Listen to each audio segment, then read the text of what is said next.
Bismillahirrahmanirrahim. Assalamualaikum warahmatullahi wabarakatuh. Dalam video ini saya akan meneruskan penerangan saya tentang proses, kaedah dan teknik pengawasan dan pengawalan. Proses pengawasan dan pengawalan. Dalam melakukan pengawasan dan pengawalan, proses yang pertama ialah perlu menetapkan piawaian. Suatu organisasi, pertubuhan, institusi perlu menetapkan piawaian. Piawaian ditetapkan berasaskan objektif yang dipersetujui semasa membuat perancangan. Bentuk piawaian sama ada dalam bentuk kuantiti, kualiti, masa dan sebagainya.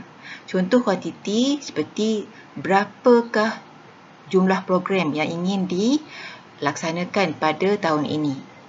Ataupun dari segi keuntungan, berapakah jumlah keuntungan yang disasarkan? 1 juta, 2 juta dan sebagainya. Dari segi kualiti pula, contohnya dari segi kelulusan pelajar cemerlang. Untuk tahun ini kita menyasarkan supaya pelajar yang cemerlang melebihi 30%. Iaitu kualiti.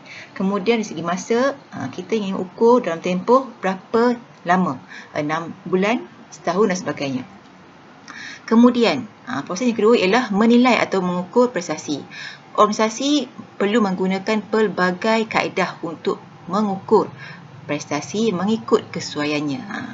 Contoh, melalui kuantiti, tadi adakah tercapai? Perlu dinilai. Kalau kita menetapkan 5 program satu semester ataupun 1 tahun, adakah ia tercapai? Dalam tempoh 5 bulan, 6 bulan, berapa program yang telah dijalankan? Kemudian sekiranya tidak tercapai, masih lagi jauh dengan sasaran, maka tindakan pembetulan ataupun penambahbaikan perlu dilakukan. Kemudian segi program dan keberkesanannya, jadi perlu dinilai. Selepas menetapkan piawaian, perlu dinilai pula adakah sasaran mampu dicapai. Yang ketiga, perlu membandingkan pencapaian prestasi dengan piawaian. Macam tadi lah. Jadi langkah ini paling penting dalam proses pengawalan. Jika prestasi lebih baik, maka kita boleh katakan bahawa organisasi tersebut ataupun institusi tersebut telah berjaya melepasi sasaran. Sekiranya sebaliknya, maka tindakan perlu diambil untuk memastikan sasaran tercapai. Yang keempat, membuat tindakan pembetulan jika berlaku kegagalan. Seperti saya katakan tadi, sekiranya tak tercapai, perlu membuat tindakan pembetulan. Tindakan pembetulan perlu dibuat untuk memastikan sasaran tercapai. Pihak pengurusan juga perlu membuat analisis faktor kegagalan. Kenapa kegagalan berlaku? Jadi sekiranya ia dianalisa, maka pencapaian sasaran itu dapat dicapai. Yang kelima, menambah baik prestasi. Tambah baik prestasi melalui komitmen berterusan seperti pembangunan pendidikan dan meletakkan sasaran yang lebih tinggi dan mencabar. Jangan pula kita dah mencapai sasaran, contohnya kita nak capai 600,000 jualan, hasil jualan per tahun ini. Takkan kita nak letak sasaran untuk tahun depan pun 600,000. Sedangkan ia telah pun dicapai pada tahun lepas. Maka kita perlu meningkatkan lagi sasaran kepada 1 juta contohnya. Jadi ini ada 5 proses pengawasan. Seterusnya, yang kelima ialah kaedah pengawasan dan pengawalan. Islam tidak menentukan sebarang bentuk pengawasan secara terperinci, namun ia diserahkan kepada ahli masyarakat untuk diolah mengikut suasana, masa dan tempat. Sistem pengawasan pada zaman Rasulullah SAW, Khulafa Ar-Rashidin, zaman kerajaan Bani Umayyah dan juga kerajaan Bani Abbasiyah dapat dibahagikan kepada 3 kaedah. Yang pertama, pengawasan pengurusan yang mana ia diselenggarakan oleh unit pelaksana bagi negara. Yang kedua ialah pengawasan oleh masyarakat, yang mana pengawasan ini dilakukan oleh rakyat kepada ataupun terhadap pemimpin. Dan yang ketiga, pengawasan pelaksanaan pentadbiran. Ini merupakan pengawasan yang dilakukan terhadap pentadbir. Bagi kaedah pertama iaitu pengawasan pengurusan, ia dilakukan oleh kerajaan terhadap semua institusi kerajaan. Semua pemerintah, yang maksudkan di sini ialah governor, diselidiki kerja-kerja yang dilakukannya dan mendengar berita-berita yang disampaikan oleh penduduk setempat. Antara cara-cara pengawasan pengurusan yang dilakukan ketika zaman Sayyidina Umar ialah yang pertama, dasar pintu terbuka oleh petugas, iaitu dengan cara mendengar aduan masyarakat. Sayyidina Umar mementingkan petugas-petugasnya mengamalkan sistem pintu terbuka kepada orang ramai yang mempunyai kepentingan. Maksudnya sekiranya ada sebarang masalah yang dihadapi oleh rakyat, maka mereka boleh bertemu dengan mudah bersama Gubernur. Apabila beliau mendapat pengaduan bahawa ada di antara petugas atau pegawainya yang tidak menerima kedatangan orang ramai dengan menutup pintu rumahnya, Umar akan memerintahkan supaya dibakar pintu rumah pegawainya yang berkenaan. Ini betapa tegasnya Umar untuk memastikan tidak ada jurang antara pemerintah ataupun pegawai dengan rakyatnya supaya masalah rakyat dapat diselesaikan dengan segera. Yang kedua ialah persidangan umum dengan para petugas atau pegawai semasa musim haji. Kerana musim haji ini berlaku hanya setahun sekali. Maka ia dilakukan setiap tahun untuk mendengar sendiri berita daripada rakyat. Ini adalah cara yang dilakukan oleh Umar Khattab pada setiap tahun, yang mana kesempatan tersebut digunakan untuk mendengar sendiri berita daripada rakyat yang tidak sampai ke Madinah. Umar menjemput semua gubernur atau pegawainya dari semua wilayah datang ke Mekah. Di sana beliau akan bersemuka antara pemerintah dengan rakyat dan Umar akan mendengar dari kedua-dua pihak. Rakyat pun dengar daripada pegawai atau gubernur pun Umar akan dengar masalah mereka. Dan ketika itu jugalah Sayyidina Umar akan mengumumkan sebarang polisi-polisi kerajaan yang baru. Dan di situ juga tempat di mana gubernur-gubernur akan berbincang ataupun bermesyuarat untuk menyelesaikan masalah yang dilalui di wilayah masing-masing supaya dapat mencari jalan penyelesaian. Okey, yang ketiga ialah kaedah ini juga dengan mengadakan penyiasatan menyuruh ataupun penyediaan umum dan terbuka. Ia dengan cara menyelidik dan melakukan lawatan untuk meninjau keadaan.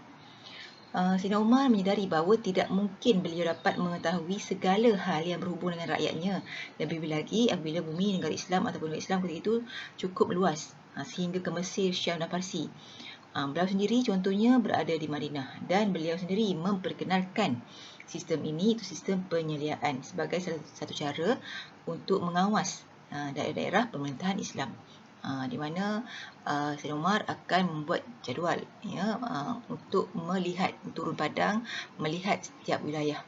Contohnya akan pergi ke Syam dan melihat sendiri keadaan rakyat di sana. Dan yang keempat ialah melalui pengawalan terhadap harta orang Islam. Itu dengan melakukan siasatan dan taksiran terhadap harta pegawai. Umar telah mengambil langkah yang paling teliti untuk mengawasi para pegawainya. Cara ini dipanggil sebagai pembersihan diri ataupun tazkiyah an-nafs. Biasanya pegawai lantik dia akan tanya, dari mana kamu dapat harta ini?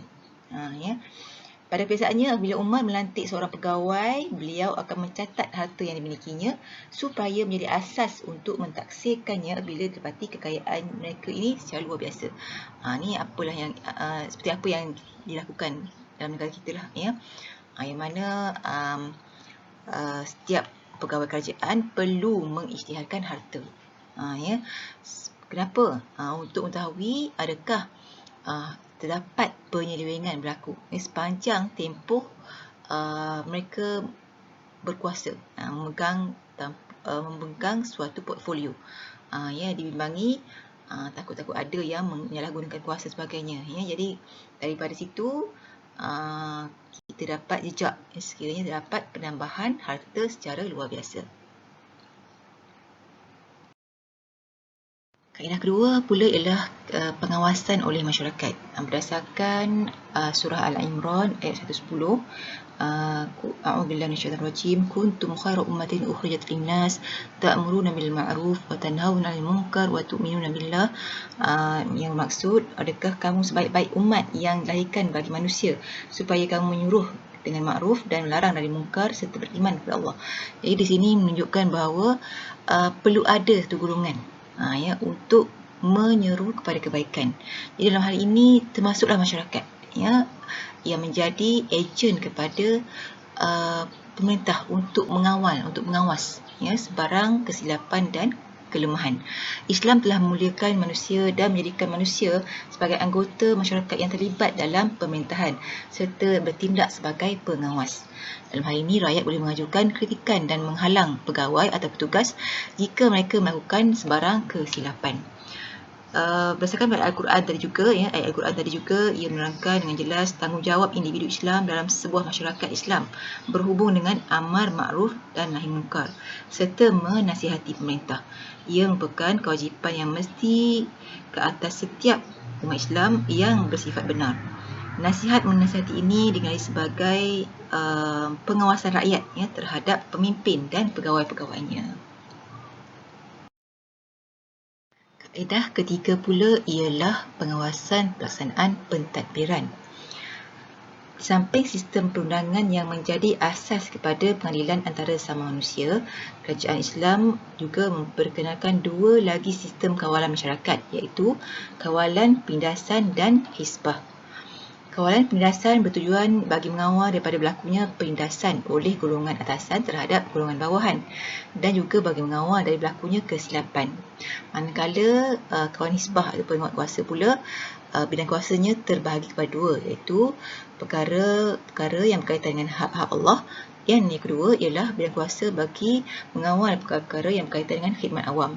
Antara perkara yang berkaitan dengan hak-hak Allah seperti pelaksanaan solat Jumaat, puasa di bulan Ramadan, kewajipan bayar zakat, urusan muamalah, perkara-perkara yang berkaitan dengan peraturan am seperti pekerjaan bebas dan sebagainya.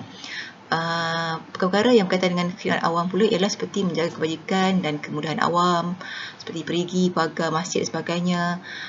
Kemudian mencegah orang ramai daripada mencampuri urusan rumah orang lain, menyelia semua jenis pekerjaan supaya dibuat dengan baik. Itu adalah antara bidang kuasa hisbah ataupun penguat kuasa. Yang keenam, teknik pengawasan dan pengawalan. Terdapat tiga teknik pengawasan pengawalan, iaitu yang pertama, kawalan sebelum. Kawalan sebelum ini berlaku ketika dalam proses perancangan lagi, itu dengan menentukan atau merancang apa yang ingin dilakukan. Kawalan tu dah berlaku kat situ. Kemudian menentukan masa dan usaha yang diperlukan. Kita nak kawal. Kita perlu capai objektif dalam tempoh berapa lama? 3 bulan, 6 bulan, setahun. Itu kawalan sebelum.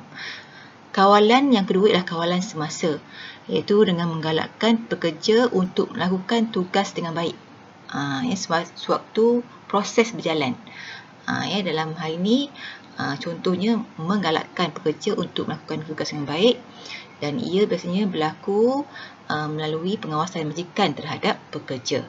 Kemudian yang ketiga ialah kawalan selepas berlakunya proses ataupun selesai proses. Apabila sesebuah syarikat atau organisasi itu menghadapi ujian yang menggugat keuntungan sesebuah syarikat itu, pihak yang terlibat perlulah membuka mata dan mengambil iktibar daripada kejadian tersebut serta mencari jalan penyelesaian untuk ujian tersebut. Ini katakan postmortem tu. Maksudnya kita perlu buat penilaian semula, melihat balik, berdasar apakah faktor yang menyebabkan berlakunya kerugian contohnya. Kenapa objektif gagal dicapai. Jadi dari sini perlu dilihat kembali, dinilai kembali, dan tindakan pembetulan ataupun penambahbaikan perlu dilakukan supaya proses yang seterusnya itu dapat dilakukan dengan betul dan lancar bagi memastikan objektif tercapai. Dan terakhir, sebagai kesimpulan, pengawasan dan pengawalan dalam pengurusan Islam adalah untuk mencapai al-falah. Majikan tidak akan berjaya tanpa sokongan orang bawahan. Sebab itulah pengawasan dan pengawalan ini perlu dilakukan secara kolektif, daripada orang atasan terhadap orang bawahan dan orang bawahan iaitu rakyat kepada pemerintah contohnya. Justru pengawasan dan pengawalan berperanan untuk melicinkan perjalanan pengurusan untuk mencapai al-falah di dunia dan akhirat.